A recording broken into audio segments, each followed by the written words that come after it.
Hello, everyone. This is Per. I'm happy to be here with Kevin and Tim to talk about scenario-based planning in the context of the Russia-Ukraine war. And the reason we're so excited to talk about this is, number one, this is a big deal. This is something that will impact many of our corporate and personal lives going forward for decades to come. Even if the war ended today, this will have implications and of historical proportions. So it's important to really understand how to behave and how to think about that going forward. And secondly, we've been surprised after COVID when we speak to our clients and many corporations that they are still stuck in the wait and see mode. There's too much uncertainty. It's not worth planning for all the things that could and should and may not happen.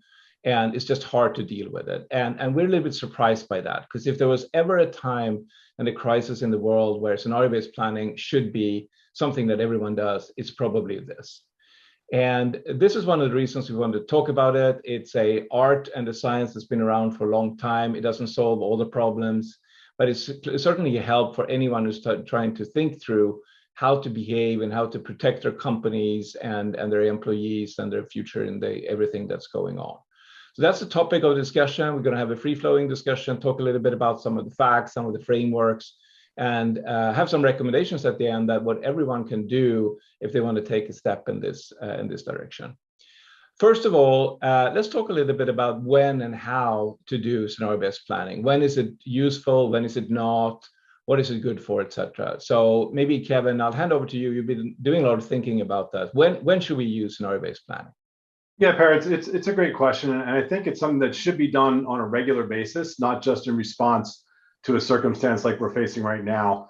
But really, you're looking at two really dimensions around this. One is the degree of uncertainty in the marketplace that you're facing. And we'll talk some about the variables that we're dealing with right now with the Russia-Ukraine war. But the other side of the equation is really the management confidence that you have in the likelihood of an outcome. And when you put those together, when you start to deal with a highly uncertain circumstance where the outcome is unclear, management confidence should be relatively low because you can't predict the outcome. You're not quite sure what the actions should be. This is a great time to do scenario planning. You start to model out various different ways the outcomes could come about. You model out the impacts those would have on your organization, and you start to decide what I would do if indeed that circumstance came to pass. That would be a good scenario planning situation. There are times, however, when the circumstance will then become more clear over time. And now what was a variable before, you have more confidence and more facts around that. And this is a time to shift aggressively into execution, because people who move boldly during these timeframes, who time the market right, who make the right bold calls as a leadership team, achieve that first mover advantage. So execution and planning is kind of a nimble dance that leadership teams need to be able to do, especially in these types of circumstances. The other traps you could fall into, though, in this time is being overly confident. So when leadership steps back and says, I know what the outcome is going to be, and they start to act boldly and decisively, when the reality is they should gut check that and say, I really can't know what this outcome is. I am making an assertion based on imperfect information, and recognize that effectively you're gambling in what the outcome could be, because you should not be that confident at this moment. Now, sometimes that gamble can pay off, and people will seem very prescient and everyone will be really pleased with the outcome. But you should at least go into it recognizing we're taking a gamble here. We're going to place a bet. Maybe it's a small bet with a big possible return. It's the right choice for a team, but you should recognize that's what you're doing.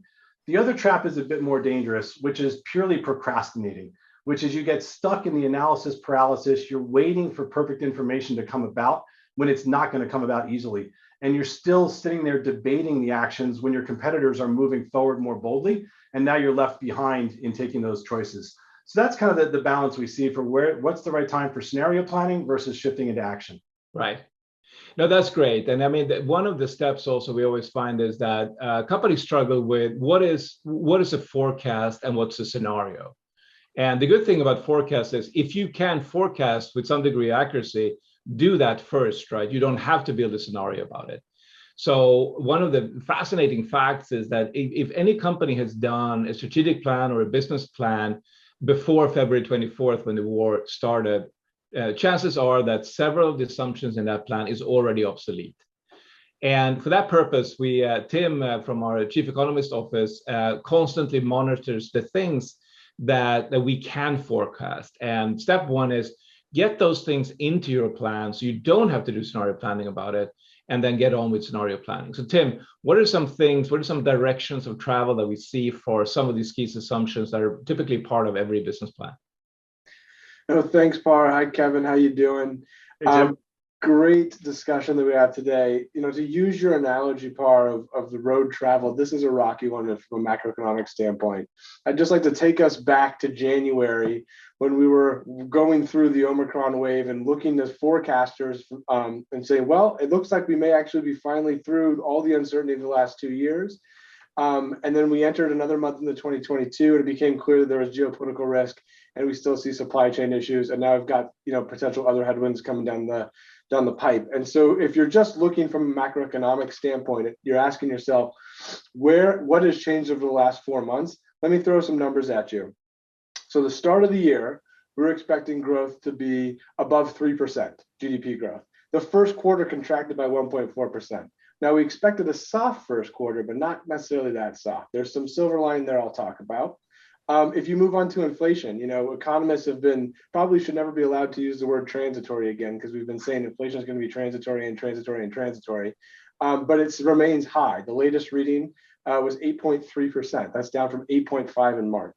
So you've got a little bit of a slide down, but still not much. And by historical standard, it's quite a bit.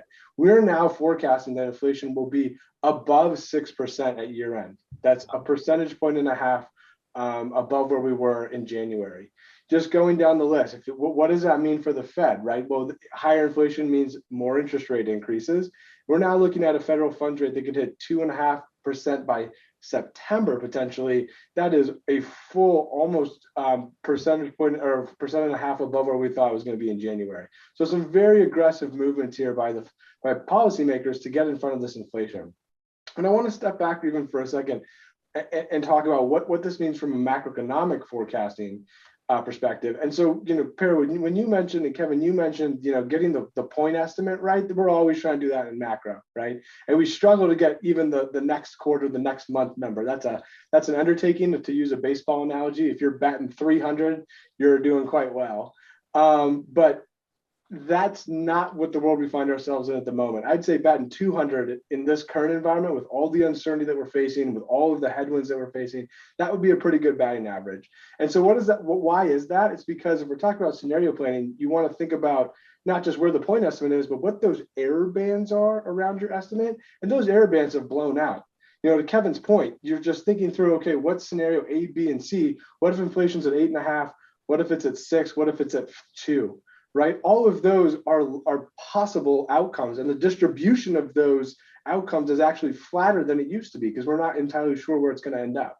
And so in that world, as a macroeconomic forecaster, you want to be conscientious of the models you're using and how those things are interplay with, how GDP interplays with rates, interplays with the possibility of a recession, because all of those things matter when you're thinking about those connections matter when you're thinking about going to different states of the world. Absolutely, and that's hard enough, right? But I mean, that you can use a number of these forecasts. You can use hours that are available. You can do averages of a number of different players, right? If you will be more or less optimistic or pessimistic. But once that is out of the way, let's say I've updated my business plan, my strategic plan, I've taken GDP, inflation, all that stuff, whatever is most important to me into account.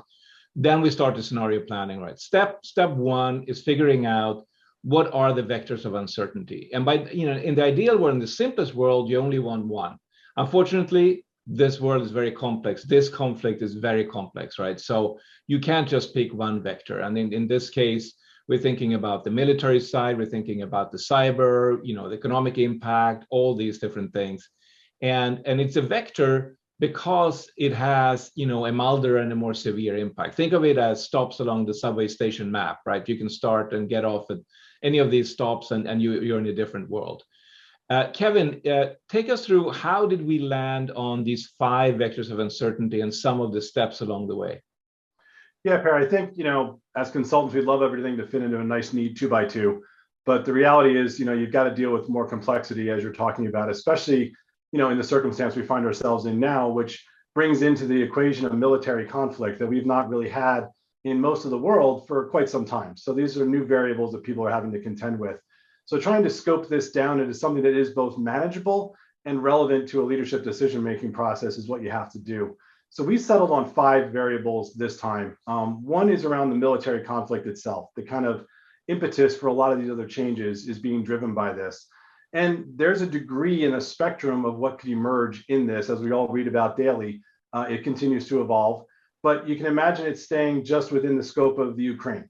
So that's where the Russian invasion is contained. Russia doesn't escalate, it doesn't scale beyond the borders of Ukraine.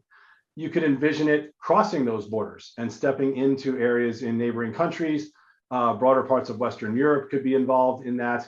Whether they are drawn into it because of actions that Russia takes, they feel compelled to act, or Russia is actually provocative and acts outside the Ukraine border. Now all of a sudden you've got Europe at scale. Then the other equation is you start to move into other parts of the world. You've got Russia and China having conversations about, what are they doing in this collaboration going forward? Would China choose to take an action against, say, Taiwan during this time while there's a lot of focus on the Ukraine situation? Does China take advantage of that? Now all of a sudden Asia is in play, also in a military conflict situation. And then lastly, does that draw the rest of the world into that conflict? So you have to think about the escalation path there and some of the trigger events. There's been a lot of talk about whether nuclear weapons would be on the table. You can imagine the use of one, even in the Ukraine confines, would compel other countries to act and respond. So that would escalate relatively quickly. On the economic front, that's another kind of part of this war that's obviously been parts of prior wars as well, but it's very acute here given the new global nature and their interdependencies within the economy. So we began with a lot of sanctions against Russia, but we kind of drew the line on energy because of the interdependencies and the challenges that would face for other economies. But now all of a sudden we're seeing energy become weaponized, both from Russia forcing it to be a way to prop up the ruble, and also European nations cutting off their demand of Russia to now further cripple their supply of funds coming in. So energy is becoming a weapon in this new economic war. You start to think then a little bit further about other sanctions that may need to come into play. And these are, again, interrelated. So if, for example, China and Russia started to act more in alignment around this action, would there be sanctions against China and the economic ripple effects of that? And then lastly, you get into a true global trade war, right? Where these things escalate to the point where every nation is in an economic battle. Right. You mentioned cyber pair. I think this is a dimension we haven't necessarily seen in traditional warfare before because it's a new dimension, but it's one we can't ignore. One, you start with misinformation at scale. We've always had propaganda, but now we have propaganda that can reach millions in seconds. So how does that start to play out? You start to think about the ability to control communications channels and whether those can be turned off or turned on. How does outside certain borders get access to new information? That's a challenge. Our interconnected financial systems could be a point of exposure. Is there a disruption or a challenge caused by a cyber attack in the financial systems? And what would that then do to the economic circumstances? And then lastly, you have so much of our infrastructure that is tied to a cyber network. What would happen if suddenly Russia reached out beyond the borders of Europe even and started shutting off major infrastructure systems in countries they see as enemies in this battle? For example, water shutdowns in New York City or a power shutdown in San Francisco. What would the nature of that effect be? A couple others I think you have to factor in that are not necessarily impetuses, but more byproducts. One is the civilian effect of this. Right now, we're seeing massive numbers of refugees leave Ukraine for parts within Europe. And so far, that's been a very, very welcoming, receptive environment, lots of support and outpouring to support the refugees that are coming in. But if this war were to continue to escalate and move beyond Ukraine, would that create a crippling effect of refugees? Now, instead of 8 to 10 million people, we might be looking at 10, 20, 30 million displaced people. And where do they get housed going forward? You start to expand beyond that to think about other civilian populations that could be hurt by an infrastructure attack on the cyber side, or even at-risk populations that are already struggling with the food shortages being created by the crisis. So at-risk populations in far-flung parts of the world, very disconnected from the current conflict, are starting to feel the shortages because of the production that's not reaching them from Russia and Ukraine going forward. So we have to start to think about the civilian effect of this. And then lastly, as a leadership team, you have to factor in the time equation. This is a very unpredictable time horizon. We could be done with this within less than a year. Russia could pull back. There could be a settlement. We're not sure what it might be, but it could be over and we could move past it. This might be a very long, prolonged occupation, and is again limited to Ukraine or expanding across Europe over a 1 to 3 year time horizon. How resilient is your supply chain? How resilient is your economic footprint if you had to endure the current environment for an extended period or even longer? What if this went on and scaled out for 3+ years? Now you have to start to bring in additional variables into your planning. So those are the different dimensions. You have to start to think about each of those spectrums as you're moving forward, because you don't control any of them. You have to respond and react as they evolve, and they're going to evolve on different horizons. No, fully agree. And this is what some people find hard, right? I mean, every single thing you said is kind of scary and not good, right? And human behavior, of course, is to not want to talk about it or have to deal with the implications. So one of the values here is just kind of calling it out as options, right? And none of this is a prediction. We're not predicting, nobody can, which stop along that subway line that will happen, right? But they are, possible outcomes with very different probabilities. So once we have those 5, right, and there is 3, 4 options on each one. So theoretically, you have 5 to the power of 3 or 4 combination. That's obviously not practical for a management team to deal with, right? So step 2 then is take those 5 and put together a menu. Think of them as Chinese menus, right? Or you take different components and make a scenario that paints a different corner of the canvas of history. And pull that to one extreme, and then you can kind of deal with it and see what comes out in terms of your sensitivities. So Kevin, you have worked on pre-packaging a couple of these scenarios. Maybe just hit on a few of them. Obviously, every company needs to do their own and make their own sort of mix here. But give some examples of some ways to put together these 5 ingredients to something that we can talk about as a leadership team.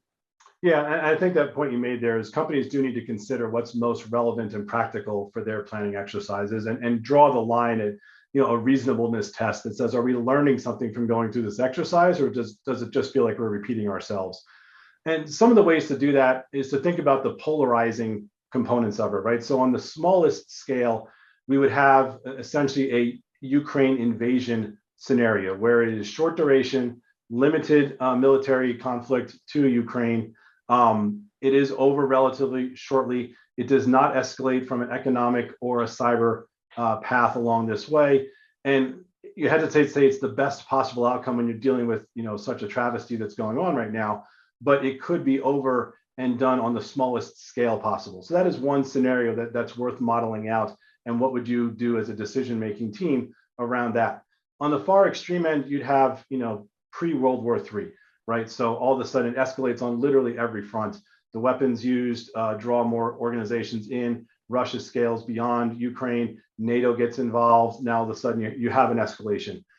You hesitate to say how to model that out because it's almost an all bets off kind of scenario, because the whole world's attention is going to be on that conflict at that stage. But it is worth considering as a polar opposite to that. And then you have some of the scenarios in the middle. One is, does it escalate purely on a cyber basis? Right. So this is a very realistic option where the military conflict on the ground remains in a relatively narrow physical footprint, but the outreach from a cyber attack standpoint escalates more dramatically. This could occur because Russia feels greater economic pinch. They might use some of the cyber as a way to ransom some of their economic sanctions away. So those are ways to think about that. So what would happen and what exposures do you have, or how likely a target is your organization to some of that cyber escalation as a possible scenario? The other would be escalation of the economic scenarios. We talked about whether additional international sanctions would be required. It's probably worth modeling that out because the challenges we've all had with supply chains through COVID have escalated now in certain domains because of this conflict, but that would scale even more broadly if the international sanctions became more widespread than limited to just Russia. So modeling out the likelihood of which countries might be involved, what your exposure is within those countries, both from a revenue and supply chain standpoint, and what your mitigations options might be should you find yourselves embroiled in that circumstance. And then lastly is to think a little bit beyond just the current impetus around Russia-Ukraine and say, what if there was a unilateral action taken by another country, like in Asia, for example, and start to think about what would that do, even if it was independent of the current actions, because you want to refresh your models as new information comes on board and be prepared for things not just in the here and now, but things that might occur, because there's no regulation that says if China wanted to take an action against Taiwan, they need to wait for Russia to be done with the Ukraine. So there's no requirement that there's a sequence here. You have to be prepared for an eventuality. Again, don't spend hundreds of hours on it, but just know what you would do in case that action started to take place. Right. No, and again, now it gets even scarier when you put that all together, right? And so far it's been focused on the outside world. So now comes step 3, right? Let's get really practical and specific to your own company, right? So how do you do this? Well, many different ways, right? But one way is just have the team prepare some of these scenarios, get in the room and get a cross-functional team, the whole leadership group, somebody from strategy, somebody from finance, HR, supply chain, all aspects of your operations. If you have multi-geographies, please, have people from any geographies and play up one scenario. Why not start with the scenario that, although really, really, terrible, is the least severe, and say, okay, let's think about what if this scenario became reality over the next 3, 6, 12, 18 months? What would be different for our company than it is today? And then have each person comment on that. Well, for strategy, it would mean that we have to reprioritize our supply chain strategy, right? We have to go to different countries, etc. For finance, it means that we have to deal with a certain high degree of inflation, and the cost of our capital will change, et cetera, et cetera. And then start to have a moderator in the room that kind of takes down the comments, challenges a little bit back and forth. Take a break, come back, and then take another scenario. And each scenario becomes increasingly more severe.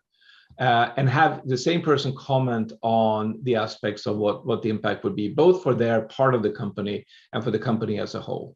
And by the end of that day, when you've gone through all the scenarios, some of the key conclusions emerge. Part of the company is going to be harder hit than some other parts, right? Some scenarios are really more sensitive for your particular company than others. So you need to take care about the underlying drivers of those, right? There's going to be debate in the room. People will disagree about some of the impact and the likelihood of these scenarios. Those are great, because that means that there's value of determining whether it's left or right, right?